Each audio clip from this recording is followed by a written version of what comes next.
사랑하는 성도 여러분, 반갑습니다.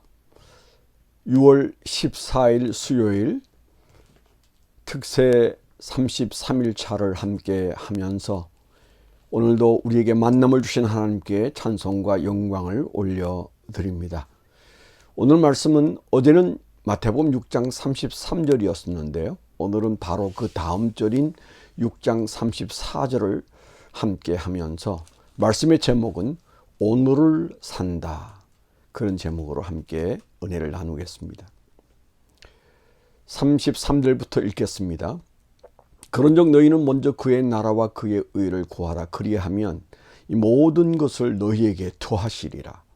그러므로 내일 일을 위하여 염려하지 말라. 내일 일은 내일이 염려할 것이요 한날의 괴로움은 그날의 족하니라.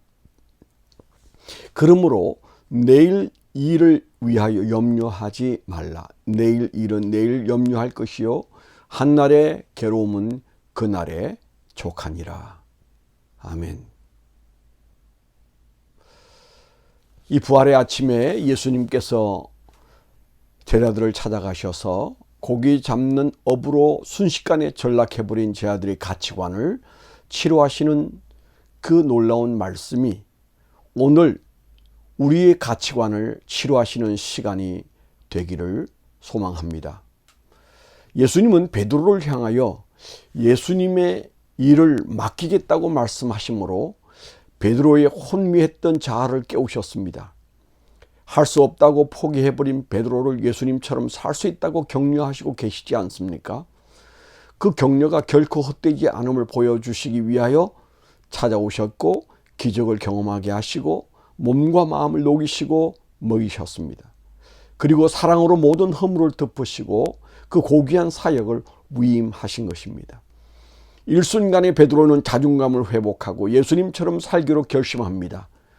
베드로의 남은 생의 끝에서도 하나님께 영광을 돌리며 죽게 될 것까지 주님께서 말씀하셨을 때 그는 그 말씀을 아멘으로 받아들입니다.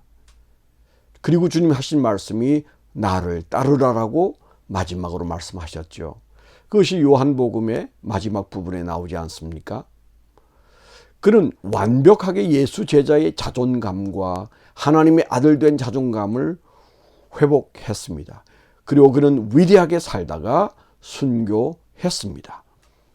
오늘은 그 예수님이 드디어 우리를 삶의 진흙탕에서 건지시고 눈물 골짜기에서 일으키기 위하여 이 말씀을 주셨습니다. 오늘 본문은 그의 나라를 구하라고 하시고 내일 일에 대한 염려를 멈추라고 말씀하십니다. 이 염려하지 말라는 말씀은 저와 여러분이 하나님의 뜻대로 살기로 작정해도 우리를 순식간에 그리고 아주 자주 마음을 무너뜨리고 우리의 무릎을 꿇게 만드는 세력이 있음을 알려주고 있는 것입니다. 우리의 자존감을 아주 쉽게 무너지게 하고 하나님의 뜻 따르기를 포기하게 만드는 세력이 염려입니다. 염려를 제가 세력이라고 표현한 이유는 제 오랜 경험으로 볼 때 염려를 전염병처럼 확산시키는 세력, 바로 사탄의 전략이 염려 뒤에 있기 때문입니다. 누가복음 21장 34절에는 술 취함이나 방탕함이나 같은 크기로 염려를 조심하라고 하시면서 염려는 술 취할 때 생기는 것과 동일한 마음이 둔하여지는 위험이 있다고 주님께서 경고하셨습니다. 염려는 우리의 마음을 둔하게 하는데 마치 술 취한 것처럼 만들어 버릴 수 있다고 경고하셨어요. 하나님이 우리를 가치 있는 존재로 만드시고 가치 있게 살도록 지원하셔도 큰 거침돌이 몇 개가 있는데 그 중에 빼놓을 수 없는 것이 염려입니다. 그 염려가 우리를 가만두지 않는다고 경고하신다고 보시면 맞습니다. 염려가 가치 있게 사는 삶을 위협하는 이유가 몇 가지 있는데 첫째는요, 조금 전 말씀드린 대로 마귀가 염려의 뒤에서 마음을 흔들고 있습니다. 우리 마음밭을 아주 사탄이 살기 좋은 그런 터로 만들기 위해서 우리에게 염려를 마구 뿌리게 되어 있습니다. 사탄이 멀리 성 바깥에서 화전을 쏜다고 말씀하셨는데 그 사탄이 쏘는 화전 중에 어뜸되는 것 중에 하나가 염려라는 불화살입니다. 그리고 그 염려는 아무런 문제를 해결할 영역이 없습니다. 우리가 염려를 자주 하고 많이 하면 뜻밖에도 그 염려 때문에 하나님과 멀어지고 하나님을 불신하게 됩니다. 염려를 기도로 바꾸어야 합니다. 염려를 기도로 바꾸지 않으면 우리는 하나님이 아무것도 하지 않으신다고 생각하고 하나님을 원망하고 하나님으로부터 멀어지게 되어 있습니다. 우리의 생각이 얼마나 중요한지 어제 중앙일보에는 서울대 윤영호 교수의 글이 눈에 띄었습니다. 그는 의사로서 많은 사람을 지켜보고 연구한 결과로 나는 젊다라고 생각하는 생각 하나에 암과 심혈관 문제로 사망할 위험이 30%를 줄일 수 있다고 주장했습니다. 그것은 우리가 즐겨 먹는 비타민이나 어떤 영양제보다도 더 큰 위력을 발휘한다는 얘기죠. 자신을 젊다고 여기는 순간 모든 몸이 그렇게 반응한다는 의학적 증거를 제시했습니다. 그리고 그 윤 박사는 젊게 사는 최고의 삶은 봉사하는 삶이다. 그렇게 말했어요. 우리가 하나님께 봉사하고 하나님의 나라를 구할 때 우리의 삶이 얼마나 달라질 것인지를 짐작해 보십시오. 그런데 이 염려가 문제거든요.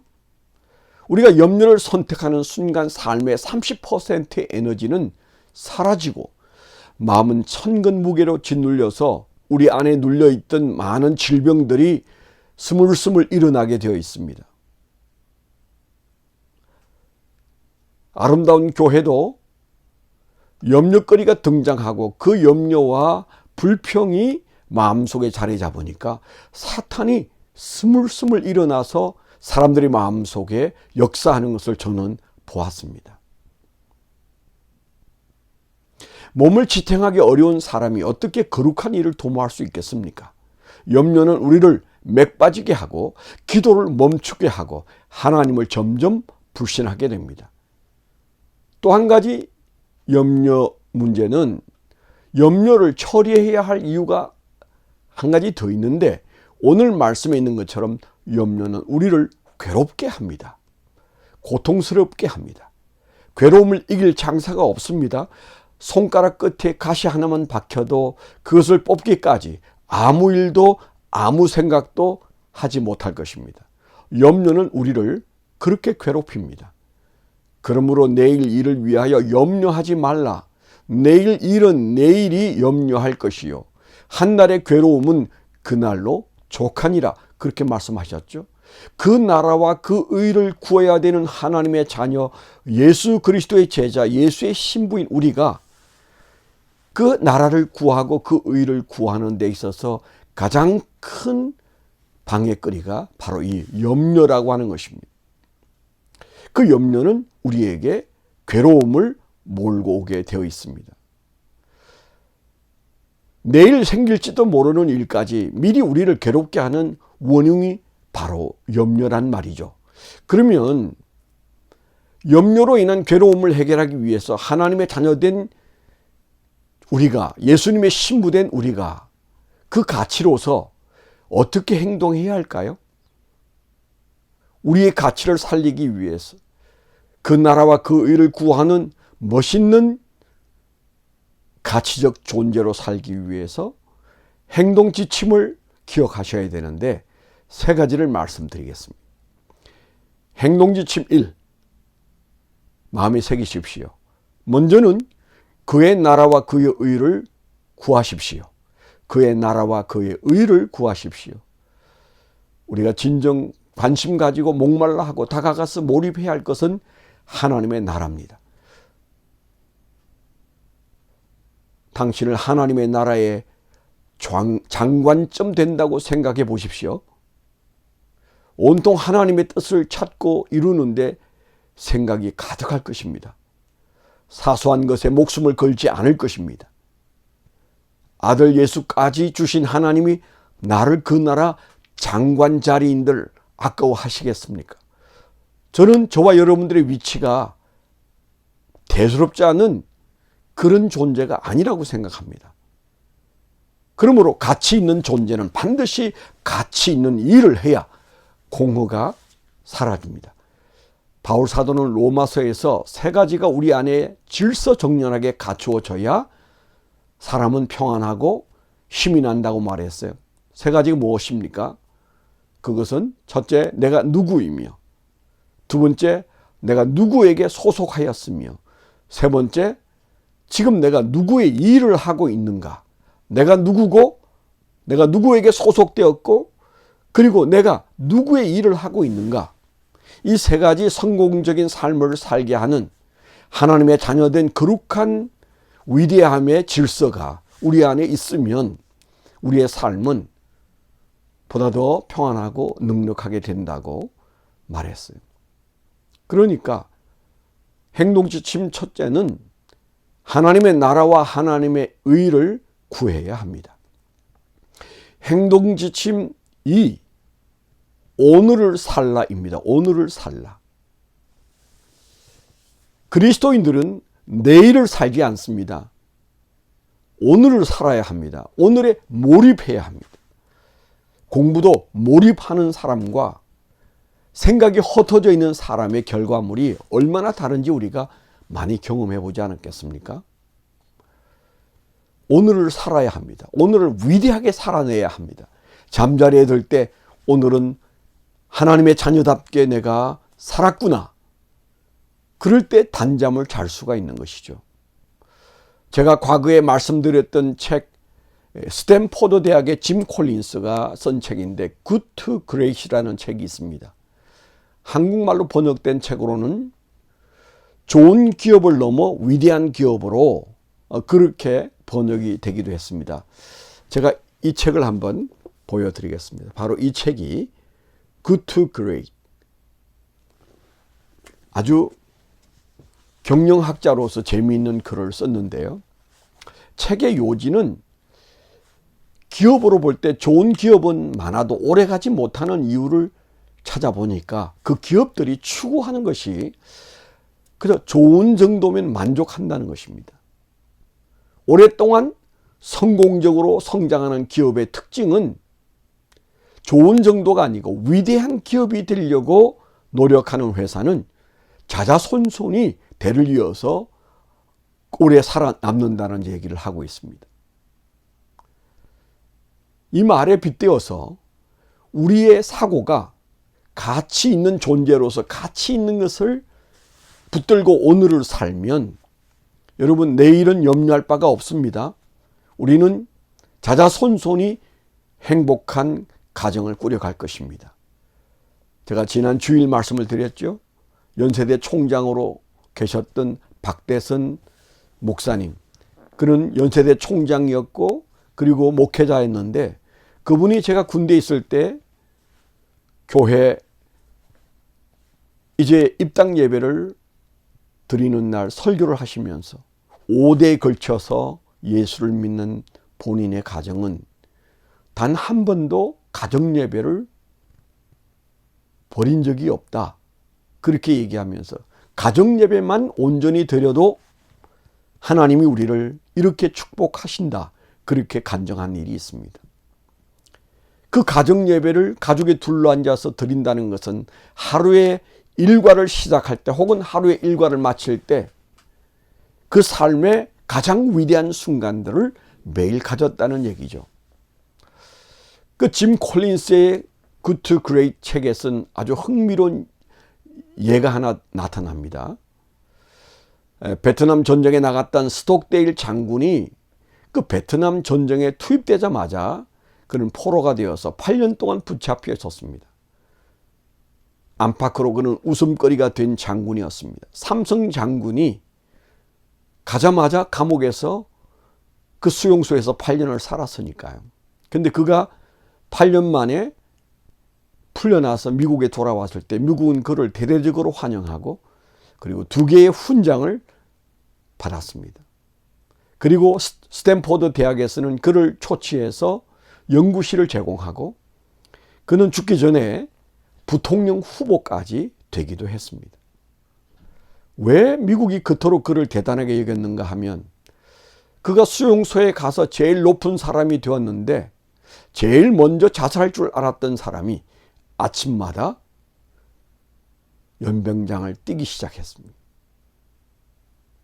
석방을 기다리면서 미국이 우리를 석방해 갈 것이라고 생각했던 사람들이 부활절을 지나고 자살하고 추수감사절을 지나고 자살하고 성탄절을 지나고 자살하는 그런 암울한 곳에서 그는 우리가 막연한 낙관론으로 이 감옥에서 사는 것은 그것은 죽음만 기다리는 세상이다.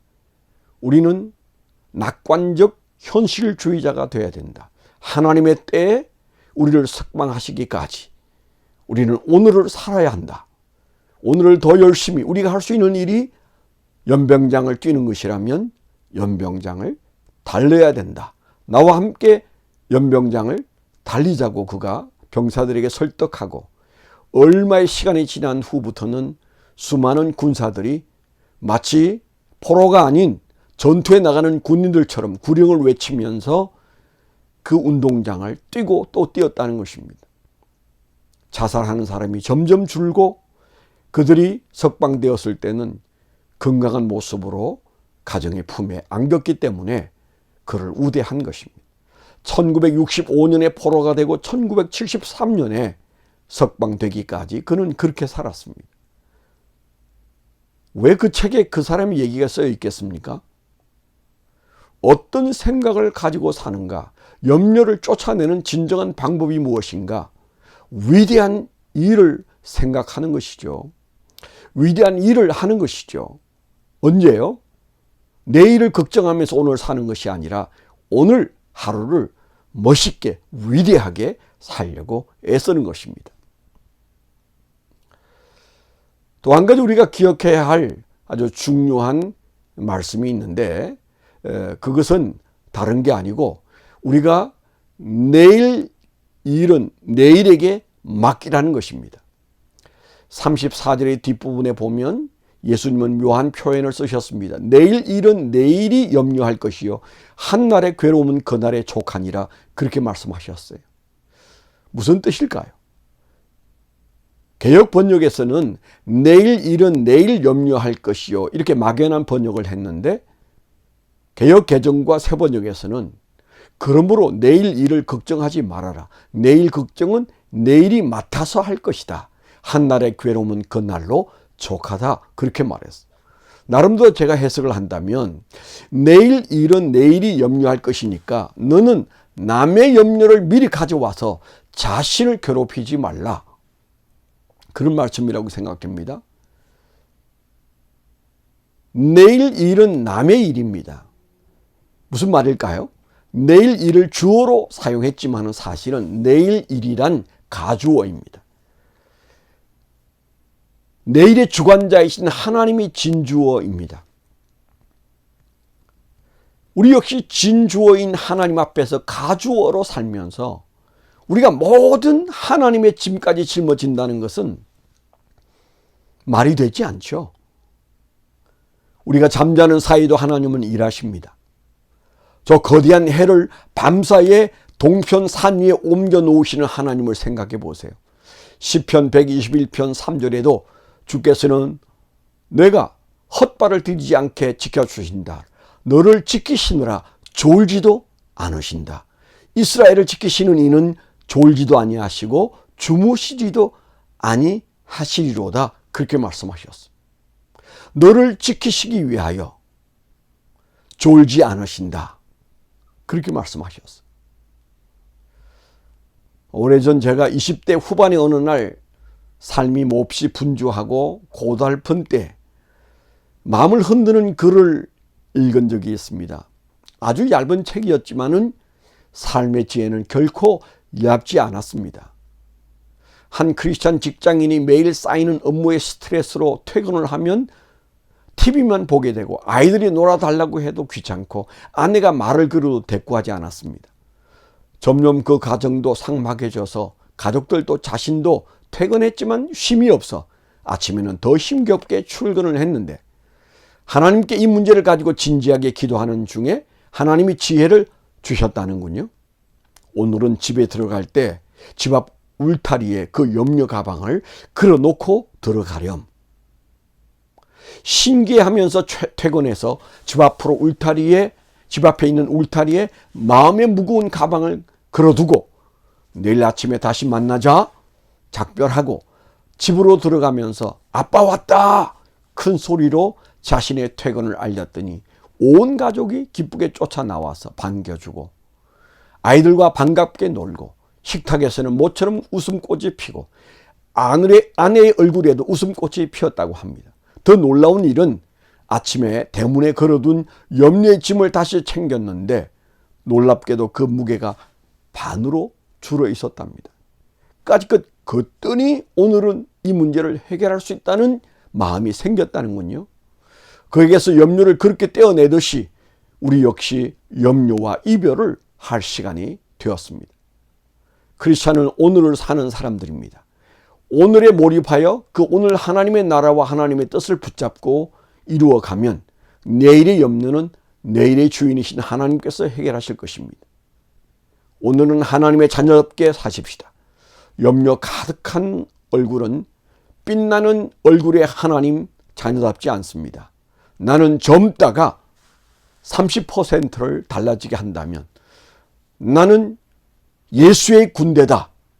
이 한마디가 100% 삶을 달라지게 할 것입니다. 기도하겠습니다. 하나님, 우리는 젊을 뿐만 아니라 하나님의 자녀요 예수님의 군대임을 외치고 싶습니다.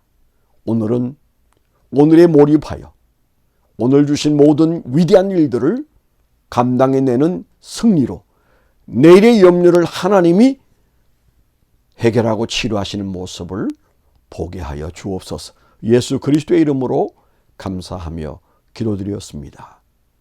아멘. 할렐루야. 오늘도 저와 여러분들이 힘껏 승리하는 하루가 되시기를 축원합니다.